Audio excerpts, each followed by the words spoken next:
Mga kaibigan, kasama ko ngayon si Roy Aseñero, one of the best tour guide na Pinoy dito sa Japan. So make sure from Tokyo to Osaka hanggang Sapporo, ito yung gamitan yung tour guide, okay? The best, right? On time, pleasant, gentleman, true Pinoy. At alam niyo lahat ng mga kailangan. Para sa mga pulpo.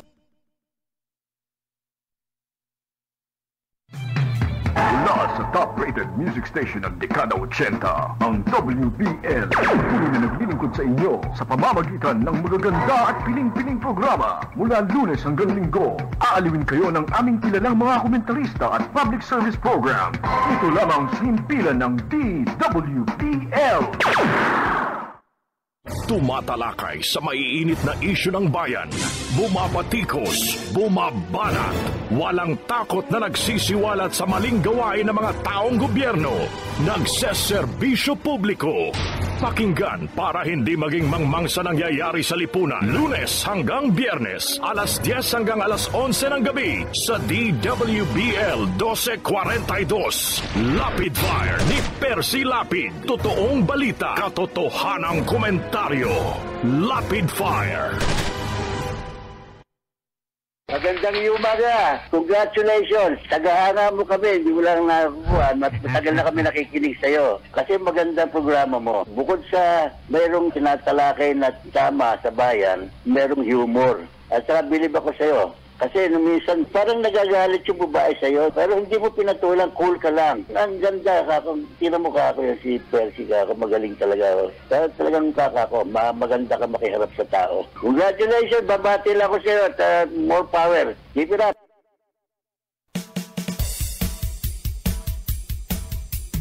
Percy Lapid Fire! Percy Lapid Fire! Tapang mo'y kakaiba. Walang takot sa pagbira. Oh yeah! Oh yeah!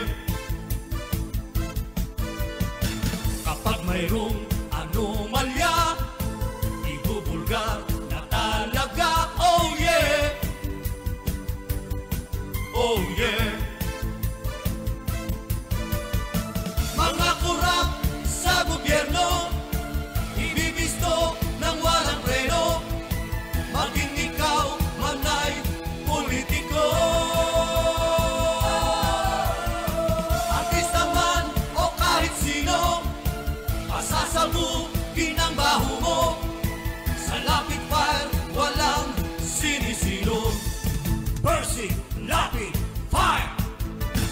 Makapal man ang iyong mukha, sa Lapid Fire di uubra. Oh yeah! Oh yeah! Kahit pader, ginigiba, basta't mali, binabangga. Oh yeah! Oh yeah! Mga kurap sa gobyerno, ibibisto ng walang preno. Maging ikaw man ay politiko,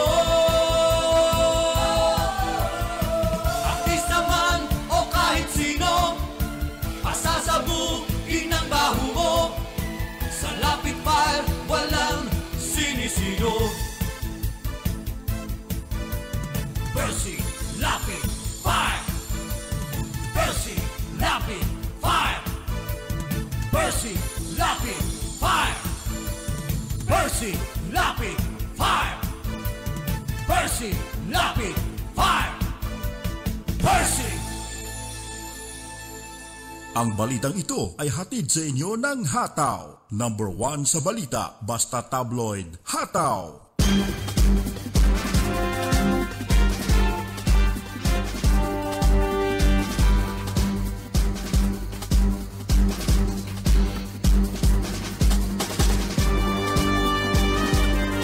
Si Percy Lapid, bumabanat. Lapid Fire!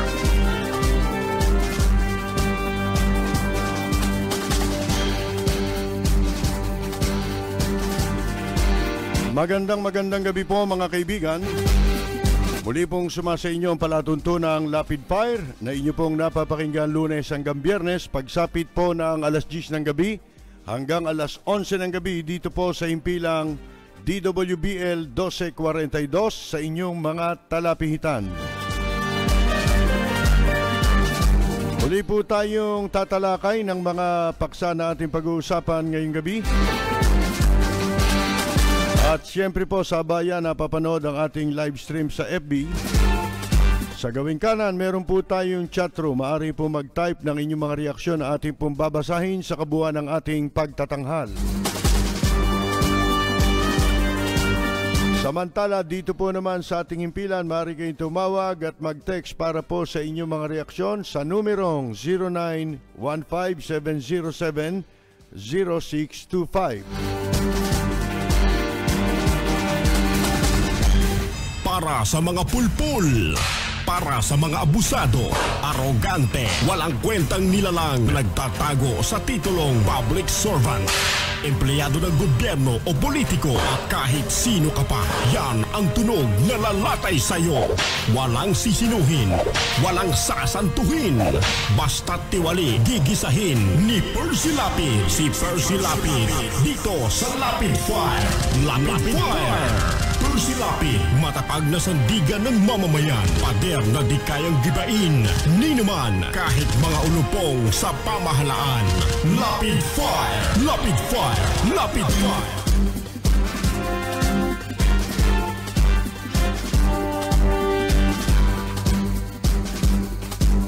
Aprobado na raw po mga kaibigan sa second reading sa Senado ito pong prangkisa ng Dito. Negosyo ng gobyerno ng China dito po sa Pilipinas. At syempre alam na nating lahat ang nangyari po o resulta ng ginawang plebisito sa Palawan. Nagtagumpay po ang mga mamamayan sa Palawan. Nagtagumpay ang mga Pilipino sapagkat nanalo po ang no. Ibig sabihin po ay hindi sumasang-ayon na mahati sa tatlong lalawigan ang Palawan. Muli na namang tinanong si Vice President Leni Robredo sa kanyang plano sa politika. Ang sagot po ni Vice President Leni Robredo, malaking kasalanan yan na pag-isipan mo yung 2022 habang tayo po ay nasa gitna ng krisis.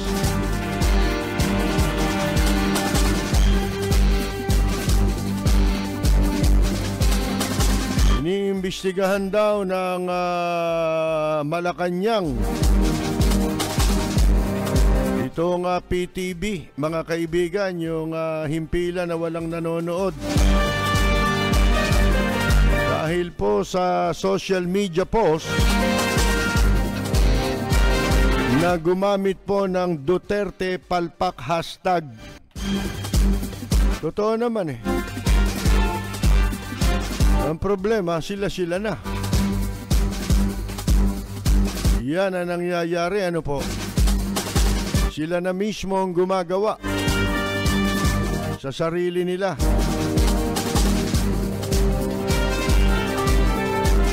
At nababahala na ang marami mga kaibigan, lalo na itong Commission on Human Rights sa red tagging dito kay Mandaluyong judge.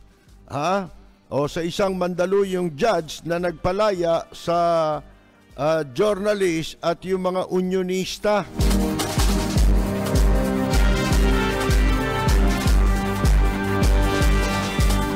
Nabahala rin po si Vice President Leni Robredo, mga kaibigan, dito po sa pagtaas ng COVID-19 dahil po ito sa walang katiyakang pagdating ng mga bakuna. At si Nancy Binay po naman ay binanatan din po itong mga opisyal sa pamahalaan dahil po sa kapalpakan din ito na sila mismo ang dapat sumunod sa kanilang health protocols na ipinatutupad. Mga suwail, mga sutil, mga hinduropot.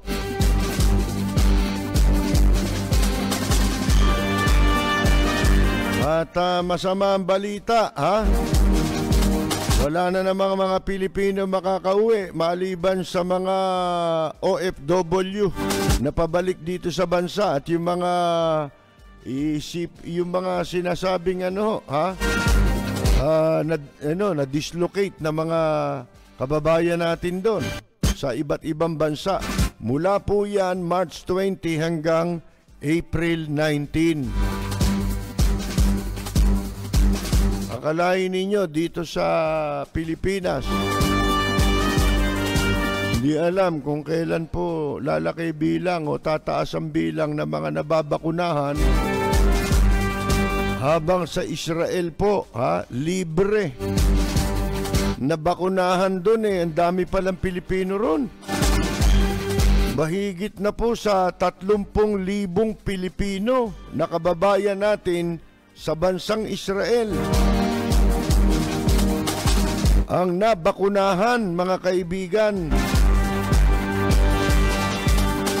Ibig sabihin, napasama na sila sa nabakunahan, marami na yan, milyon-milyon na yan nabakunahan. At itong si Rocky daw, positive, di ba, sa COVID. Pero ayaw niyang ilabas o isa publiko yung pong resulta ng kanyang test result o testing, mga kaibigan. Ang naniniwala lang sa kanya ay si Dukwe. Pareho sila, Rockwe, Dukwe. At mamaya po, abangan ninyo yung mensahe ni Vice President Leni Robredo. Mamaya mapapanood nyo siya, very brief, kapraso lang. Meron siya mensahe. Yan po ating mga pag-uusapan ngayong gabi, mga kaibigan. Ayun po dito sa Senado, mga kaibigan, na-aprobahan na sa second reading. Ibig sabihin, isang reading na lang to. Tapos na po. Yung tungkol sa prangkisa ng dito telecommunity. Alam naman ninyo, itong dito, yan ano ho yan? 50% niyan, China government. Di ba? Communist China government. Ngayong araw, mga kaibigan, inaprobahan na po sa second reading itong prangkisa na nakapaloob sa House Bill number 7332. Ito ho yung malaking panganib sa Pilipinas ngayon. Itong pagkaka-aproba rito sa China Telecommunications Company, mga kaibigan. At alam po ninyo, 25 years itong lifespan nitong prangkisa na ito na pwedeng ma-renew for another 25 years. Ngayon lang natin napag-alaman na ang ano pala nito, author nito, mga kaibigan, o ang ponente nitong prangkisang ito ay si Senator Grace Poe. Si Senator Grace Poe, mga kaibigan, akalain ninyo. With China, ang nakalagay ho sa balita, ito'y pag-aari ng crony, number 1 crony ni Digong nyo na si Dennis Uy, ng Udena Corporation. At itong state-run China Telecommunication. Itong China Telecom ay 40% sa kumpanya. Pero ang sabi ho ng ibang mga senador, meron silang meron silang mga concern dahil sa national security. Mga kaibigan, ang problema po naipasa at makakapasa ito sa third reading. Yun na lang ang huli, third reading yung pinakaproseso niyan, mga kaibigan. Ngayon sila nagsasabi ng kanilang pagkabahala sa national security. Nakita ninyo, pagdating sa pera, approve Mabuti na lang sa Palawan, kahit na nagkaroon ng sinasabing malawakang vote buying nung nakaraang Sabado ba yan? Mga kaibigan, hindi po nagtagumpay yung panukala na mahati sa 3 ang lalawigan ng Palawan. Ito'y sa kabila na wala pong mga press release o istorya sa mga media. Kundi kung natatandaan ninyo, parang tayo lang ang nagbanggit nung pangamba na kumalat sa social media laban dyan sa mga nagsusulong na maging 3 probinsya ng Palawan. Alam nyo kung bakit? Dahil base nga dun sa mga panawagan na ating binasa nung huling broadcast natin, nung Huwebes, di ba? Na yung Palawan,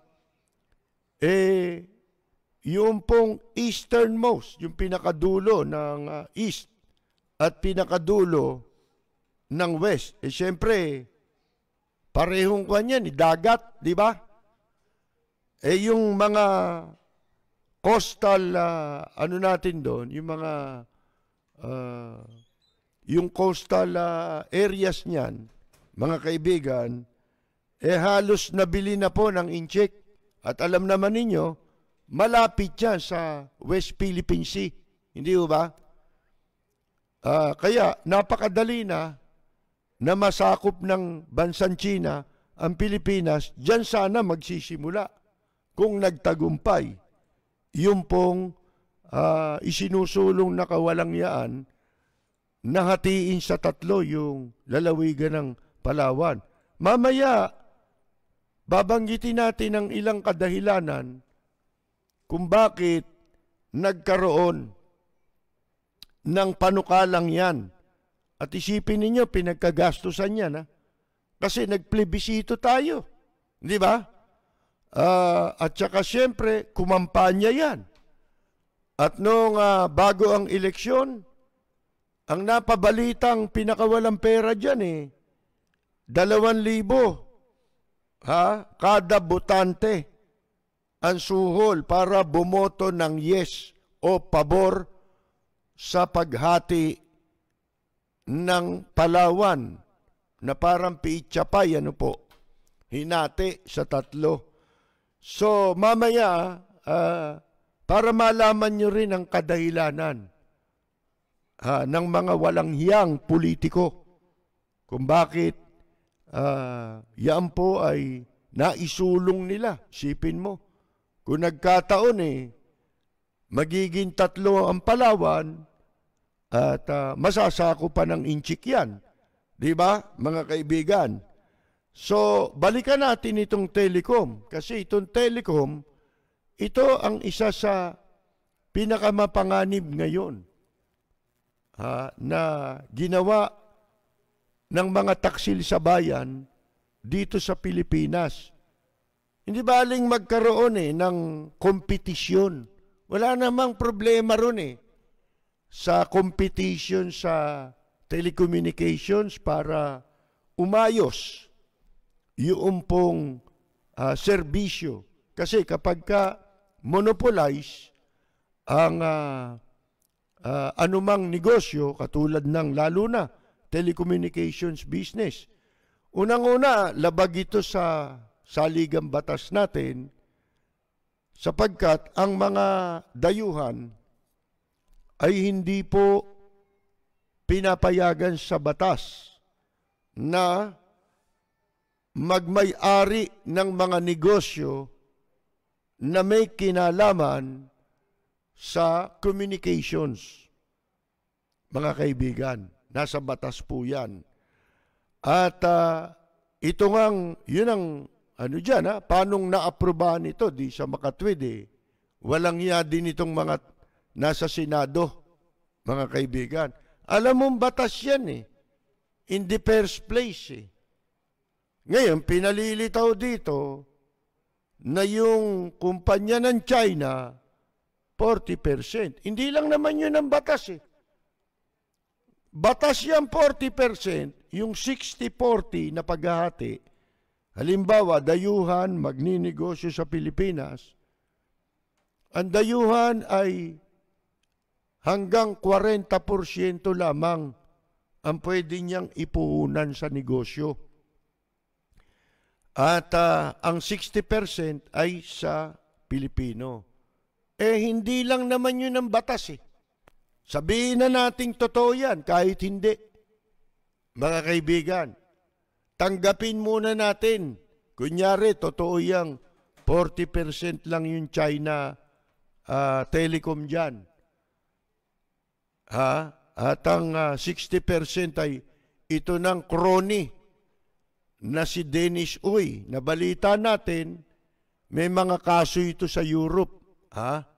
Mga kaibigan. So, eto ho ngayon, yung bang ang dayuhan ay magmay-ari, mag-engage, pumasok sa negosyo na may kinalaman sa communications business, allowed ba yun o yung ba'y pinapayagan ng batas? Hindi po mga kaibigan Kaya kahit sabihin mo pa na sumunod dyan sa 60-40 na hatian sa negosyo, labag pa rin sa batas yan sapagkat communications business yan Mga kaibigan tinotolerate, isipin mo, nakapasa sa, palagay na nating naipasa yan sa kamara.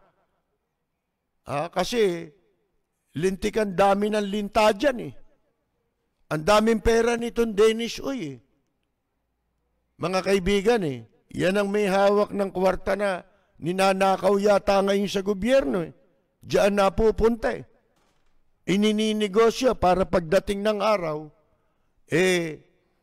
yung mga perang nawala sa gobyerno, nasa negosyo na nila. Ayan. Ngayon, mga kaibigan, sinasabi nitong sa balita, at ito'y dati na rin nating tinatalakay. Yung napakapanganib na pagtatayo dito ng mga communications facilities ng China na katulad ng ginawa nila sa iba't ibang bansa para makuha nila ang lahat ng impormasyon upang ang isang bansa ay mawala na ng seguridad at makontrol na nila, mga kaibigan. At dito sa atin, sobra-sobrang ginawa. Hindi lamang pinayagan, kasi po ang negosyong ito ay state-owned ito ng China Iyaan pong dito na yan.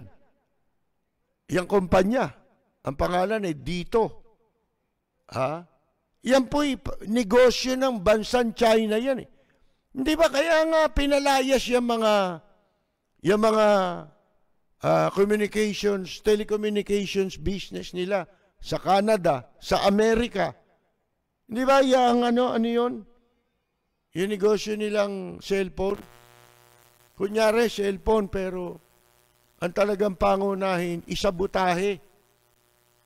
Yung pong mga communications ng malalaking bansa.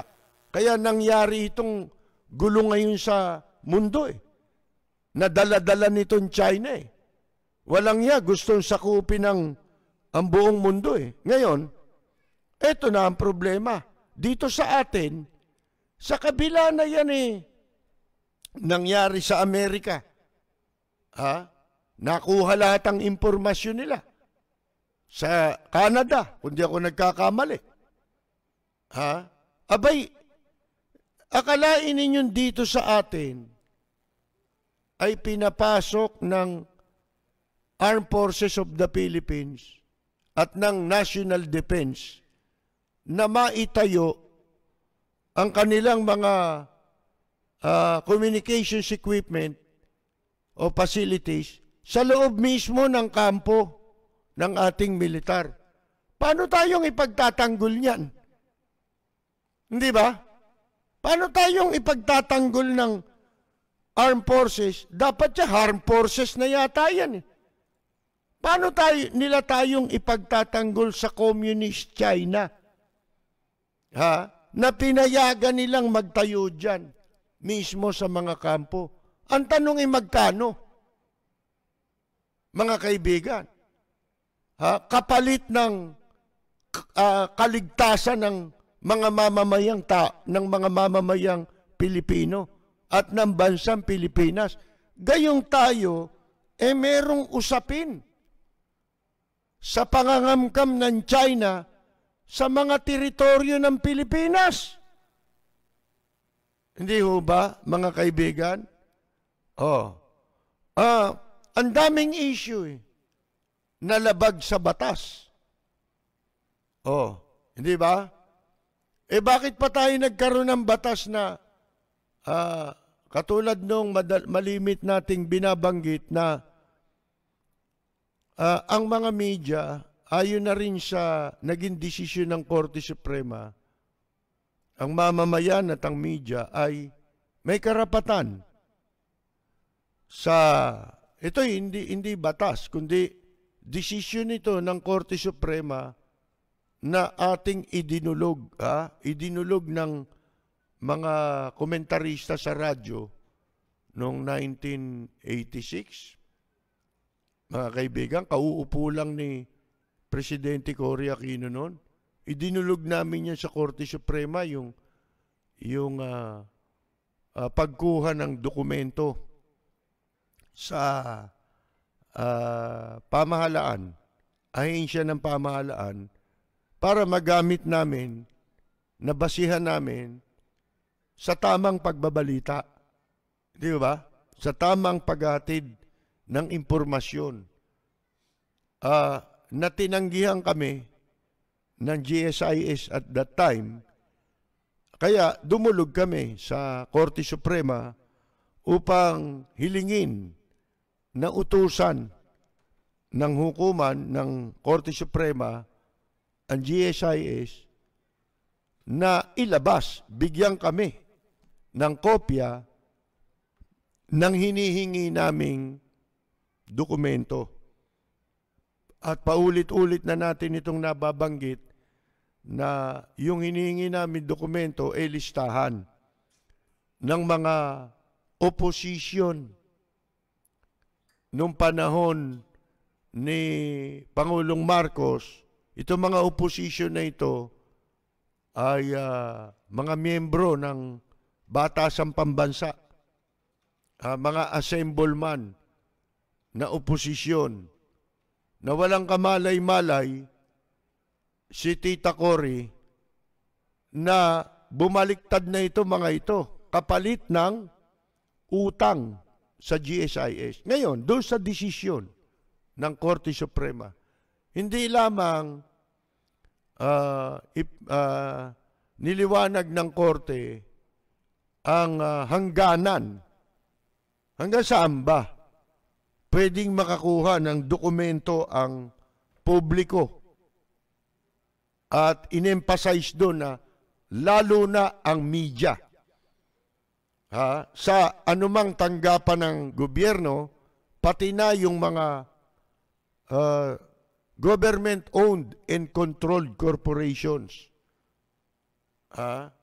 Kundi, niliwanag din ng Korte Suprema ang hangganan.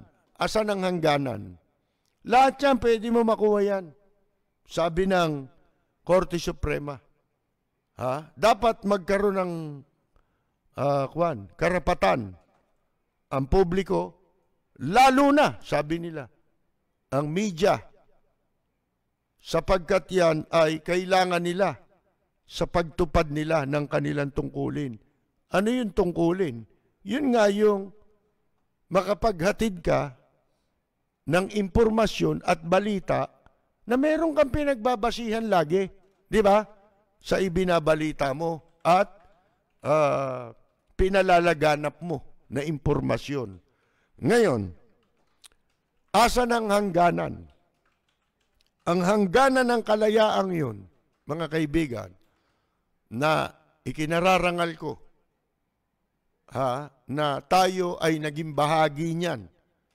Ngayon, yan yung pinaglalaban ngayon ng iba na Freedom of Information Bill na tinuwaran na ni Grace po. Yung Freedom of Information Bill na, makakuha ka ng records sa mga government agencies o anumang sangay ng gobyerno. Ang hangganan po o limitasyon na pwedeng makakuha ang publiko at ang media ng records kapag ang kinukuha mong dokumento o hinihingi mong dokumento, kopya, ay magsasapanganib sa seguridad ng bansa. Hanggang doon lamang, wala ka ng karapatan doon. Yun ang hangganan. Lahat makukuha mo, maliban na yung dokumento na kinukuha mo ay magsasapanganib sa seguridad ng bansa. Yun, hindi na pwede yun. So, ito, batas na kinikilala natin, dahil nga desisyon ng Korte Suprema yun, kahit ba yun mandamos lang mga kaibigan, pero yun ay niliwanag ng Korte Suprema sa kanilang desisyon. Yun ang nasasaad. Itong binabanggit ko sa inyo. At ang full text, yung buong desisyon na yun, mababasa ninyo yan. Hanggang ngayon, nasa Google, nasa internet, mga kaibigan. At mababasa ninyo, nandun ang pangalan ko, kasama ang mga batikang komentarista nung kapanahonang yun. Sina Uding Bartolome, Waldi Carbonell, Romel Coro. Si Romel Coro, newspaper man yun, pinakulong din yun ni dating Pangulong Marcos. Mga kaibigan, nakulong yun. Magaling na journalist yun. Meron siyang ibinalita na, kasi may sarili siyang dyaryo. Namatay na karamihan kasi nung panahon na yun, tayo ang pinakabata at bagito tayo nun sa pagiging komentarista. Sila Waldi Carbonell. Kasama namin yan na nakipaglaban para sa mga miyembro ng GSIS. Kasi po ang mga miyembro ng GSIS, mga teacher yan di ba? Mga government employees yan na ika nga po, hirap na hirap nung panahong yon na makautang sa GSIS, samantalang nagbabayad sila ng kontribusyon. Automatic yun, kinakaltas yun. Tapos hirap na hirap silang makautang. Samantalang yung mga assemblyman na nagsibaliktaran, nung malapit na ang snap election, 3 oras lang nakakuha ng utang na hindi nila binayaran na. Kaya nabuisit kami dahil isipin mo nung pag-upo ni Mrs. Aquino, nag-uunahan niya mga yan na ma-appoint. Kaya binulgar din namin yun. Yun ang isang dahilan. Mga walang iya pala ito, nagpapanggap na oposisyon. Yung pala, tumanggap pala ng suhol ito Ang isinuhol pala sa kanila, nanggaling doon sa GSIS. Sa madalit sabi, nandun yung yung sinasabi, nasasaad dun na sinasabi na yung dokumento na may kaugnayan sa national security, hindi na pwede, wala na tayong access dun. Kasi magsasapanganib yun sa seguridad ng bansa. Okay? Ito, sipin mo yan, mga bansang malalaki, natuklasan nila ang ginawang paniniktik ng China, bukod sa ninanakaw nila ang mga yung mga copyright, di ba? Pati seguridad ng isang bansa, pinapasok nila. Kung yun nasa labas ng military facilities ng mga bansang pinasok nila, mga kaibigan. Pinalaya sila, di ba? Pinagsasara yung mga kumpanya nila sa Amerika. Ano ba pangalan nun, yung kumpanyang yun? Yung sa cellphone? Huawei. Ano pala yan? Iba pala ang pakay niyan. Nagnanakaw ng technology. Ginagamit yung technology ng Amerika, di ba? Sa mga information technology. Pero tapos, i-improve nila yon, mas mura nilang ibebenta, and at the same time, ginagawa nila na pinapasok yung mga lihim na hindi dapat nalalaman ng ibang bansa para maproteksyonan ang iyong seguridad. Ganon din dapat sa atin. Dito hindi Pinapasok pa sa sa mga kampo para magtayo ng kanilang mga communications facilities. Kunyari, nagtatalo-talo pa sila sa Senado. Kaya ako walang bilib dito kahit na may mga oposisyong nakaupo ngayon dyan. Baliwala Mga kaibigan, walang pwedeng manindigan. Kunyari, nagpapanggap, galit sila ron sa kumpanya ng Inchik, pero dun sa pera ng Inchik, hindi sila galit Mga kaibigan katulad nga ng sinasabi natin, wala tayong tutol na magkaroon ng kompetisyon. Dapat talaga bukas ang kompetisyon sa anumang larangan ng negosyo para mabasag mo yung monopoly. Pero ito, oligarch din ito in the making. Itong Dennis Uy, sapagkat ito halos lahat ng negosyo, meron silang sapi, mga kaibigan. May investment sila dyan. Dito marami kunyari galit sa Inchik, pero sa pera ng Inchik hindi galit Ngayon, concerned daw kunyari ito si Gordon. Honestly, sincerely, are we sure that this franchise will be controlled by Filipinos and not by Chinese? Para ka nagtanong sa hangin yan Nagtatanong ka ng alam mo na sagot Di ba? You are giving them a base for the possibility of espionage. Ito na nga. And surveillance. Yan na nga, yung sinasabi natin. Yan ang dahilan kung bakit pinalaya sila sa Amerika at sa Canada. Mga kaibigan. At sa ibang bansa.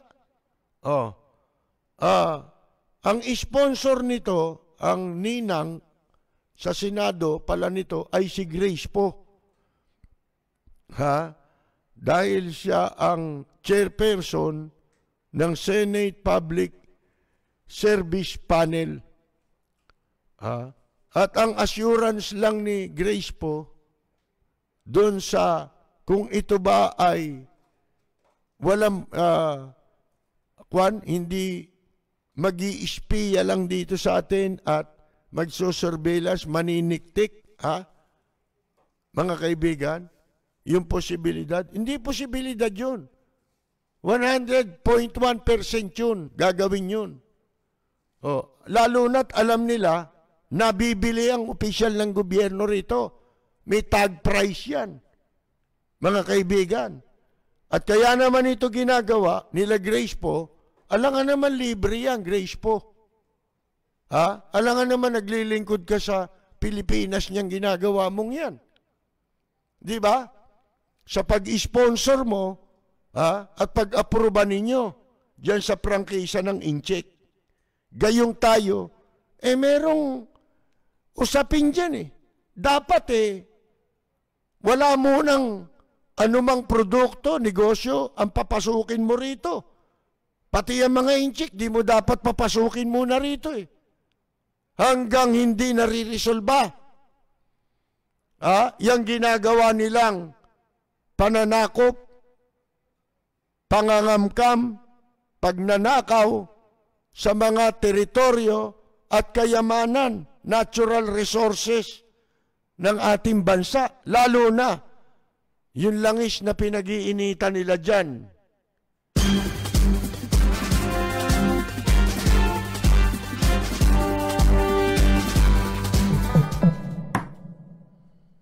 Planuhin ang pamamasyal upang masigurong sulit ang inyong bakasyon sa Land of the Rising Sun. Respetado at mapagkakatiwalaang Filipino tour operator sa Japan. Roy Japan Tour. Roy Japan Tour. Contact WhatsApp and Viber 81-9023-8888. Walang preno kung bumatikos. Malalim at makatwirang komentaryo. Mag-ingat ang mga politikong gumagawa ng kalokohan at baka kayo ay tamaan ng Rapid Fire! Akalain po ninyo, mga kaibigan, sabi ni Grace po, ang raw, itong security sector, meaning to say, itong sektor na security, diyan yung Armed Forces of the Philippines, di ba? Tumistigo raw na tayo ay secure. We are secure. Kailan pa naipangutang ang salita ng mga nasa security sector natin? Sige nga. Sa administrasyon ngayon, paano mo mapangahawakan, mga kaibigan?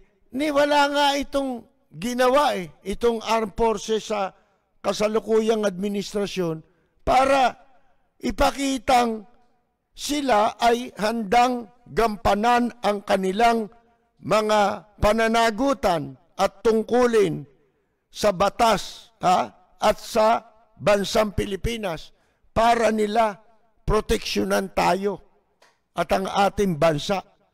Wala nga Ni katiting, wala tayo nakita, di ba? Mga kaibigan, paano mo sasabihin? Sabi lang yan Kaya yung mga salita nyo, ginagawa ninyong Biblia yung salita nyo, puro kayo hindi mapagkakatiwalaan. Pati ito si Grace po Akala mo, pag nagsalita parang nasulat sa Biblia yung sinabi niya mga kaibigan. At ang sabi niya pa, that with how powerful and technologically advanced China is, it need not put up a company in the Philippines if they really want to spy on us. Ano? Hindi ka ba nagbabasa? nang nangyari sa Amerika, sa Canada. Hindi ka ba nagbabasa, Grace Pue?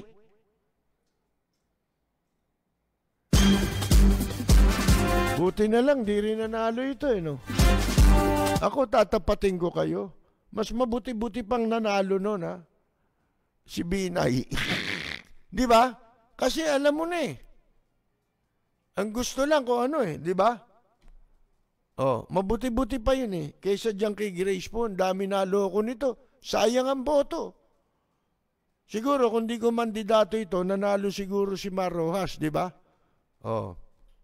Kasi gusto niya siya madala ng Liberal Party noon Mga kaibigan si Grace po Kaya ako walang katiwa-tiwala dyan ako, mga kaibigan. Kahit ano, tawasin mo man ako. Ngayon mga kaibigan, bago tayo magpatuloy ako po humingi ng paumanhin sapagkat 2 gabi tayo hindi nakapagsahing papawid ng ating live program sa radyo at dito po sa ating FB Live sapagkat hindi natin maiwasan na minsan kailangan din nating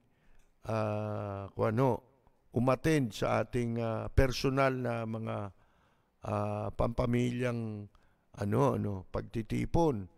Kasi itong siyempre yung mga anak ko ay meron pala silang pinaplano bago pa dumating yung aking kaarawan na hindi ko naman alam. Pinaplano nila na magkasama-sama kami sa out of town. Bilang regalo sa aking kaarawan. Siyempre, kailangan din natin yun. Pero alam natin, bilang isang mamamayag, meron tayong responsibilidad sa publiko, di ba? Kaya ako po ay humingi ng paumanin doon sa mga nag-abang, naghintay ng ating palatuntunan. At eto ngayon, birthday natin nung linggo yun Ang birthday ko pumatak ng araw ng linggo. Ngayon, nung Biyernes, ay may mga pinalabas dito, di ba? Na ipakitang mga video na pagbati sa atin ng mga kakilala natin. Yung iba nga, hindi ko ganong kilala yung mga nakikinig sa atin. Ako po yung nagpapasalamat. Siyempre, nangunguna doon si Senador Antonio Trillanes Deport, hindi pa nga malinaw yung pagkaka-play nung kay Senator Trillanes, kaya nakakahiya. Pero alam nyo wala akong kamalay-malay. Kanina lang ho namin nalaman nung mabuksan yung ating email, doon lamang po natin nabatid na si Vice President Leni Robredo po pala ay nagpahatid ng pagbati sa atin. Mga kaibigan. Kaya humingi din ako ng paumanhin. Hindi naman na-play dito yung kasi hindi po na check dun sa email. Kanina lang ho na check na nung pa palang 14. Anong pecha pinadala? Oo, mismo nung birthday di ba? Wala man tayong programa noon, di ba? So, wala tayong pagkakataong maiparinig yung kanyang pagbati at mapanood ninyo. Ngayon, pagtiyagaan nyo na mapanood kasi siyempre alam nyo naman tayo, napakalaking karangalan sa atin yan na mabati tayo ng Vice President ng Pilipinas. Diba? At saka nila Senator Trillanes, ilang mga kaibigan natin. Ito muna, panoorin nyo muna ang mensahe niya na ipinadala sa atin. At siyempre, alam nyo na, yan napaka-importante sa sarili ko yan, mga kaibigan. Pero nais kong marinig ninyo ang kanyang ginawang pagbati. Narito po, mga kaibigan, panoorin ninyo. Birthday to you, happy birthday to you, happy birthday to you, happy birthday, happy birthday. Percy Lapid Fire! Happy birthday, Percy! Sana na-surprise ka sa hinandang ito ng iyong mga kaibigan. Hindi man ito ang karaniwang selebrasyong nakasanayan natin, alam kong hindi nababawasan ng saya at pagmamahal ng araw na ito dahil kasama mo ang mga mahal mo sa buhay. Thank you for your tireless dedication to delivering the news, lalo na sa panahong ito na kailangang igiit ang katotohanan. Inspirasyon ka sa aming lahat, lalo na para sa mga katrabaho mo dyan sa Lapid Fire at DWBL. I wish you good health and happiness in years to come. Mag-iingat po kayo lagi. Happy birthday po ulit. Maligayang kaarawan sa ating magiting na si Ka Percy Lapid. Sana po ay magtuloy-tuloy pa ang magagaling, matatapang at matatalas na komentaryo nyo sa inyong very successful Lapid Fire program. More power po sa inyo.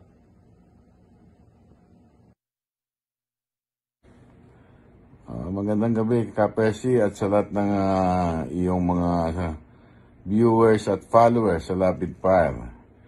Gusto lang kitang batiin ng isang siksik, liglig at maligayang kaarawan. At ang birthday wish ko sa iyo ay mabigyan ka pa ng magandang kalusugan at lalo pang tumatag ang iyong radio program. Dahil kakaiba ang iyong programa, walang exploitation sa mga mahihirap at wala kang kinakampihan na politiko. At sa pagkakataon din to ay gusto kong batiin at pasalamatan lahat ng iyong mga subscriber at listener ng iyong Lapid Fire. Again, happy birthday and more power to your program.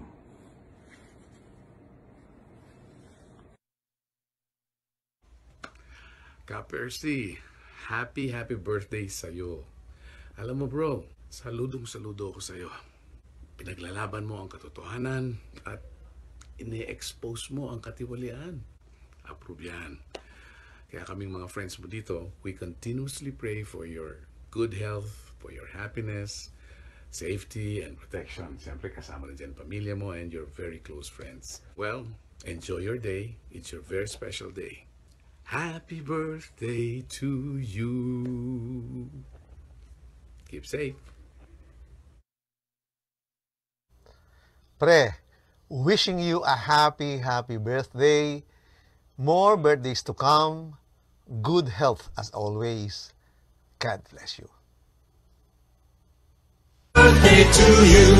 Happy birthday to you. Happy birthday to you. Happy birthday, happy birthday. Happy birthday, Percy Lapid Fire.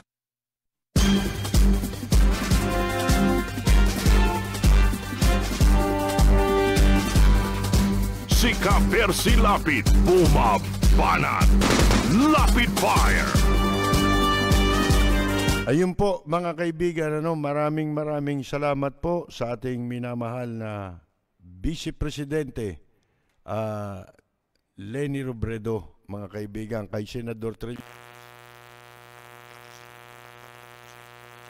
veteran, newspaper columnist at naging presidente po ng defunct NPC. At saka yung si Doc Nonoy Zuniga, di ba? Na nagpadala rin late natin na discover yung kanyang video. At si Benny Saturno po yun, yung famous songwriter na maraming pinasikat na awitin. At nagpapasalamat din tayo sa mga tagapakinig natin, tagapanood natin sa iba't ibang panig ng mundo. Merong mga bumati sa atin, yung mga kaibigan nating working musicians. Mark Velasco, alam niyo naman yung kumanta nung Ordinary Song, di ba? Si Mark Velasco, gumawa at umawit noon, Si Mark Velasco, yun, napanood ninyo nung Biyernes. Si Topper, mga kaibigan, sino pa ba? Yung gentleman, family birth control, sina Mama Gigi, si Toots, Senior Toots, at saka yung ibang miyembro ng family birth control, Rebirth. The longest, running show band, sa Pilipinas. Sino pa ba? Ang dami nun, hindi ko na maiisa-isa. Mga musician at mga nakikinig sa atin sa Canada, nakatanggap tayo ng mga pagbati, galing din sa France, di ba? Sa Italy. Hindi lang ho natin lahat na iparinig sa inyo. Pero sasamantalahin ko ang pagkakataon dahil hindi ko pwedeng isa-isahin. Sa dami po ninyo, pati na dun sa mga sumusubaybay sa atin sa Facebook, ay nagpapasalamat po kami sa inyong pagbati at sa inyong pagpapahalaga. Pagpalain po sana tayong lahat. Siyempre, si Vice President Leni Robredo. Ngayon, nagtagumpay ang mga mamamayan ng Palawan para hindi matuloy na mahati sa 3 lalawigan itong Palawan. Alam po ninyo, kung ako tatanungin ninyo, iyang nangyaring yan sa Palawan, yan babala na yan sa mga walang iya na ayaw umalis sa pwesto. Kung dadaanin sa malinis na halalan, yan ang sasapitin ng mga nagwalang hiya sa bayan. Yan kumbaga preview yan ng 2022 elections.